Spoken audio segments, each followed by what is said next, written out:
प्यारे बच्चों, नमस्कार। आज हम पढ़ेंगे राजस्थान माध्यमिक शिक्षा बोर्ड अजमेर द्वारा निर्धारित कक्षा 10 की पाठ्य पुस्तक क्षितिज का पाठ नंबर 1 सूरदास। बच्चों, सूरदास का जन्म संवत 1540 में और मृत्यु 1620 में हुई थी। जैसा कि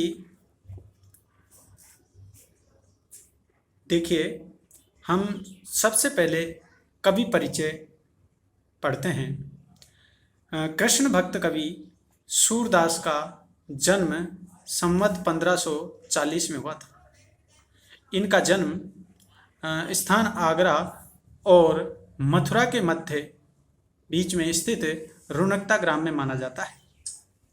कुछ विद्वान दिल्ली के निकट शी ग्राम को इनकी जन्मस्थली मानते हैं। तो इन पंक्तियों से स्पष्ट है कि सूरदास जी के जन्म स्थान के बारे में विद्वान एक मत नहीं है। उनमें मतभेद हैं कि कुछ विद्वान तो उनका जन्म स्थान रुनकता ग्राम मानते हैं, जबकि कुछ विद्वान सी ग्राम मानते हैं। आगे देखिए, इनके पिता का नाम रामदास बताया जाता है।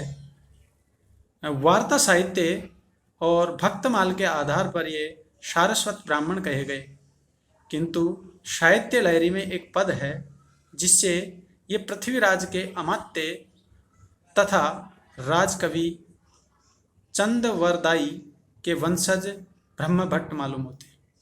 और जहाँ तक इनके वंश की बात है, तो वंश के बारे में भी अलग अलग मत हैं।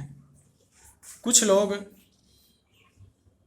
जैसा कि वार्ता साहित्य और भक्तमाल में बताया गया है, इन्हें सारस्वत ब्राह्मण मानते हैं, जबकि इनकी जो साहित्य लहरी रचना है उसमें लिखित एक पद के आधार पर ये पृथ्वीराज के मंत्री और राजकवि चंदवरदाई के वंशज ब्रह्म भट्ट मालूम होते हैं। इसी आधार पर इस पद से बहुत सी बातें ज्ञात होती हैं। इसी जो साहित्य लहरी है उसी के आधार पर बहुत सी बातें मालूम होती हैं। इसी पद के आधार पर कहा जाता है, विद्वान इसी पद को, साहित्य लहरी के पद को ही प्रमाण मानते हुए कहते हैं कि ये नेत्री होने के कारण एक अंधकूप में गिर पड़े थे। 6 दिन वहाँ पड़े रहने के बाद भगवान श्री कृष्ण ने इन्हें दर्शन दिए और शयनेत्र कर दिया, अर्थात इनको दिखाई देना प्रारंभ हो गया।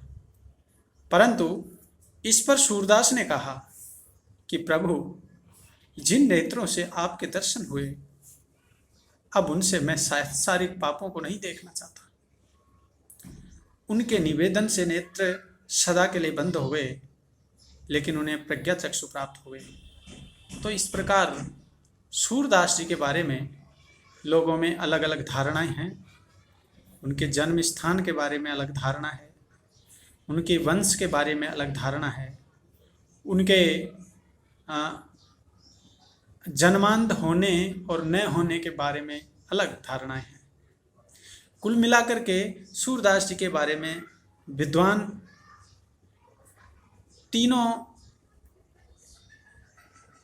स्थानों पर एक मत नहीं है: जन्म स्थान, वंश और इनके अंधेपन के बारे में। आगे देखिए, सूरदास जन्म से अंधे थे, ये विवादास्पद है। इस संबंध में अधिकांश विद्वानों का मत है कि वे जीवन के अंतिम समय में अंधे हुए थे, क्योंकि इसका प्रमाण हमें इनके पदों से मिल जाता है। इनके एक पद है कि या माया झूठी की लालच धू दृग अंध भयो, अर्थात ये माया झूठा लालच है और इस माया के झूठेपन के साबित हो जाने के कारण ही सूरदास दोनों आंखों से अंधे हो गए, अर्थात वे उनकी इच्छा से अंधे हुए। मैं यहाँ बीच में एक बात और स्पष्ट कर देना चाहता हूँ कि कहीं कहीं एक किंवदंती सुनने में आती है कि सूरदास ने स्वयं ने अपनी आंखें बाद में सांसारिक जीवन को देख करके समाप्त कर ली थी, फोड़ ली थी। अब इनकी शिक्षा दिशा के बारे में जानकारी लेते हैं। आचार्य वल्लभ ने अपने सिद्धांतों में सूरदास को दीक्षित किया और उसी समय से उनकी दास्य भाव की भक्ति सख्य भाव में परिणित हो गई। अपने गुरु वल्लभाचार्य की आज्ञानुसार इन्होंने ईश्वर की कथा को भाषा में वर्णन करने का कार्य प्रारंभ कर दिया। सूरदास की उपलब्ध रचनाएं 3 हैं, जिनमें पहली सूर सागर, दूसरी साहित्य लहरी और तीसरी है सूर सारावली। अब इन तीनों रचनाओं में भी सूर सागर इनका प्रामाणिक, अत्युत्तम एवं श्रेष्ठ काव्य ग्रंथ है, जो इनकी कीर्ति को अक्षय रखने के लिए पर्याप्त है। सूरदास ने ब्रजभाषा का प्रयोग किया है। इनके पूर्ववर्ती किसी भी कवि की भाषा में काव्य छटा न तो इतनी साहित्यिक है और न इतनी में सौंदर्यपूर्ण। तो इस प्रकार से ये सूरदास का व्यक्तित्व एवं कृतित्व का परिचय हमारे सामने आता है कि उनके जीवन काल में मात्र 3 रचनाएं सूर सागर, साहित्य लहरी और सूर सारावली ही प्रमुख हैं, लेकिन उन्हीं 3 रचनाओं की बदौलत सूरदास ने साहित्य में बहुत उच्च स्थान प्राप्त किया और कहा जाता है कि सूरदास भक्ति काल के ही नहीं, संपूर्ण हिंदी साहित्य के इतिहास के सूर्य हैं। सूर सूर तुलसी शशि उड़गुन के सबदास, अब के कवि खद्योत सम जह तय करत प्रकाश।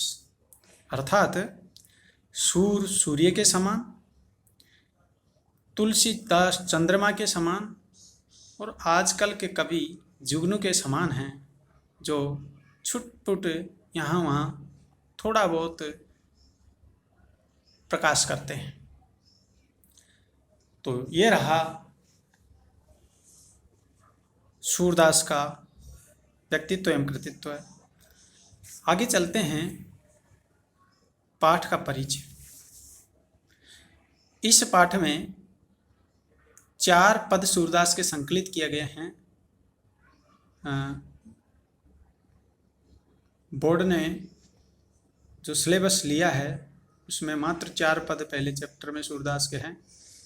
तो कौन से पद में क्या वर्णन किया गया है ये हम देखते हैं। पहला पद प्रस्तावित पहले पद में कृष्ण और राधिका के प्रथम मिलन का वर्णन है। अपरिचय की दीवार कृष्ण के पहल से समाप्त होती है। राधिका बहुत चतुराई से कृष्ण की खूबियों एवं खामियों को व्याज स्तुति, ये व्याज स्तुति एक अलंकार होता है काव्य शास्त्र में, और व्याज स्तुति अलंकार वहाँ होता है जहाँ प्रशंसा के बहाने किसी की मजाक बनाई जाती है या प्रशंसा के बहाने किसी पर व्यंग किया जाता है, वहाँ पर व्याज स्तुति अलंकार होता है। तो राधिका बहुत चतुराई से श्री कृष्ण की खूबियों एवं खामियों को व्याज स्तुति में कही जाती है। अंततः कृष्ण राधिका को संग खेलने के लिए आमंत्रित करते हैं। शेष जो 3 पद हैं उनमें उद्धव और गोपियों के मध्य संवाद है। इसे भ्रमर गीत के रूप में जाना जाता है कि भगवान श्री कृष्ण अपने सखा मित्र उद्धव को मथुरा से ब्रज गोकुल भेजते हैं गोपियों को समझाने के लिए। ये गोपियाँ श्री कृष्ण के विरह में बहुत व्यथित दुखी हो जाती हैं उनको सांत्वना देने के उद्देश्य से, और दूसरा एक और उद्देश्य जिस पर उद्धव को बहुत घमंड था, उद्धव को अपने ज्ञान, ब्रह्म ज्ञान से संबंधित जानकारी पर बहुत अभिमान था, घमंड था। तो दूसरा उद्देश्य उद्धव के अभिमान को, घमंड को नष्ट करना भी श्री कृष्ण का था।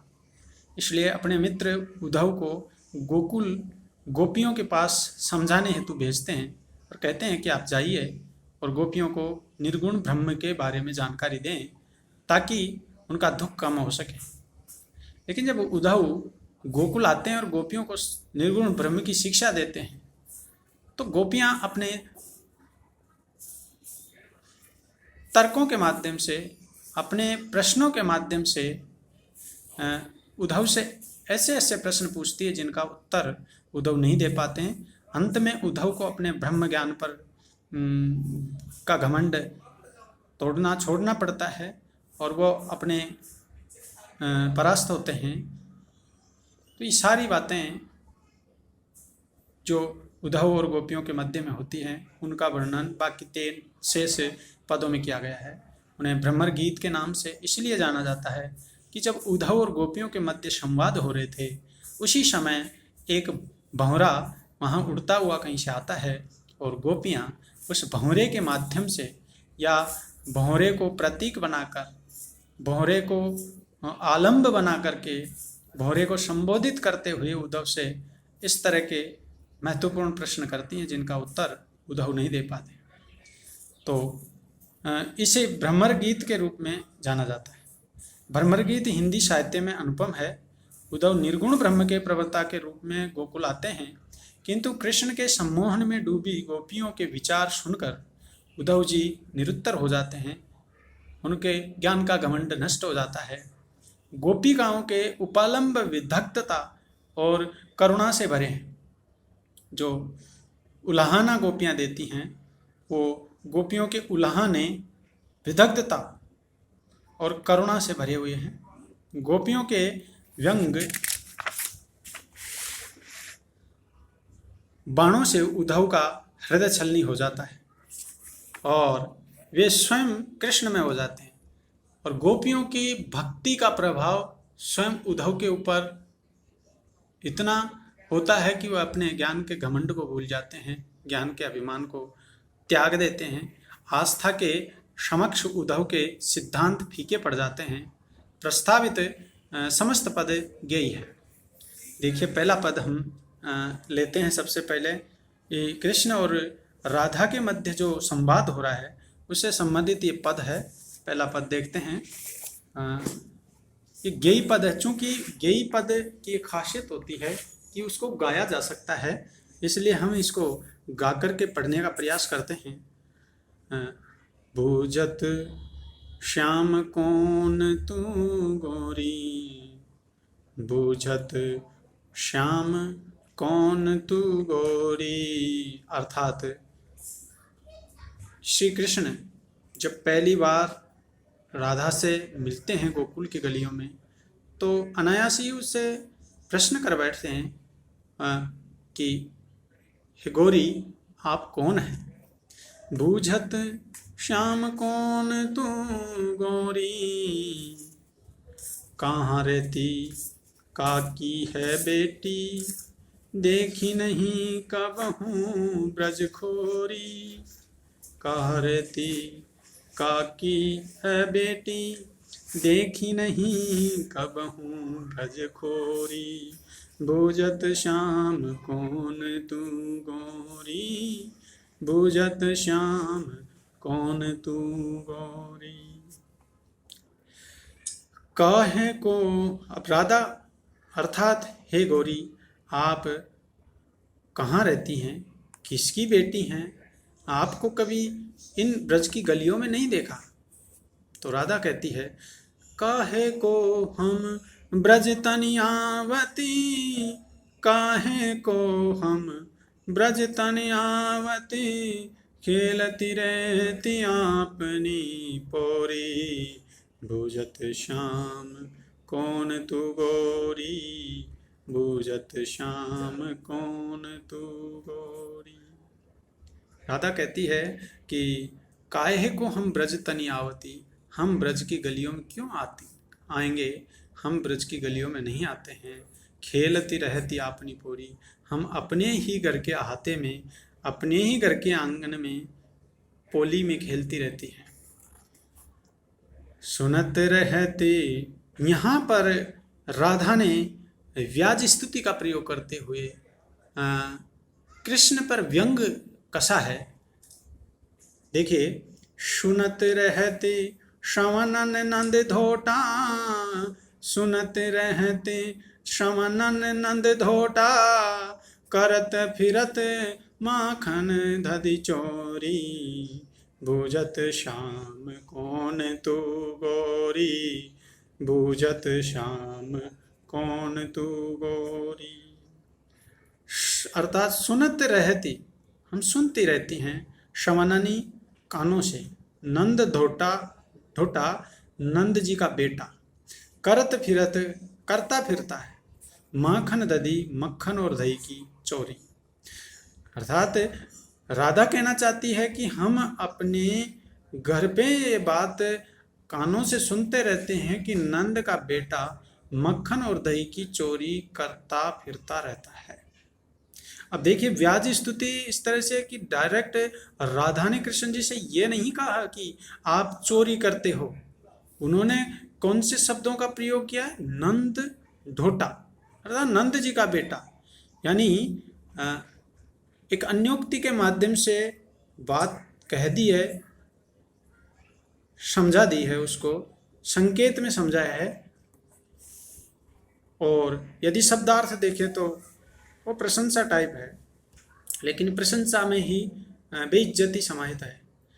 अगली लाइन देखिए, तुमरो का, अब कृष्ण जी कहते हैं राधा से, तुमरो का चोरी हम ले हैं, तुमरो कहाँ चोरी हम ले हैं, खेलन चलो संग मिली जोरी, खेलन चलो संग मिली जोरी, बूझत श्याम कौन तू गोरी, बूझत श्याम कौन तू गोरी। अर्थात, हे राधा, हे गौरी, हम आपका क्या चोर लेंगे, हम आपका क्या चोर लेंगे, आप हमारे साथ जोड़ी बनाकर खेलने के लिए चलो। और इस तरह से श्री कृष्ण ने राधा को अपनी बातों में उलझाया। सूरदास जी कहते हैं, सूरदास प्रभु रसिक शिरोमणि, वो प्रभु जो रसिकों के भी रसिक, यानी रसिकों में भी सर्वश्रेष्ठ रसिक हैं, ऐसे प्रभु श्री कृष्ण बातनी भुरई राधिका भोरी, बातनी भुरई, भुरई मतलब बहकाना, बातनी भुरई राधिका भोरी, पूछत श्याम कौन तू गोरी, बूझत श्याम कौन तू गोरी। इस तरह श्री कृष्ण ने भोली राधा को अपनी बातों में उलझा लिया, बहका लिया, और इस तरह से कृष्ण और राधा का पहली बार भेंट होती है और वह अपनी बातों में भोली राधा को उलझा लेता है। धन्यवाद। बाकी शेष अगले वीडियो में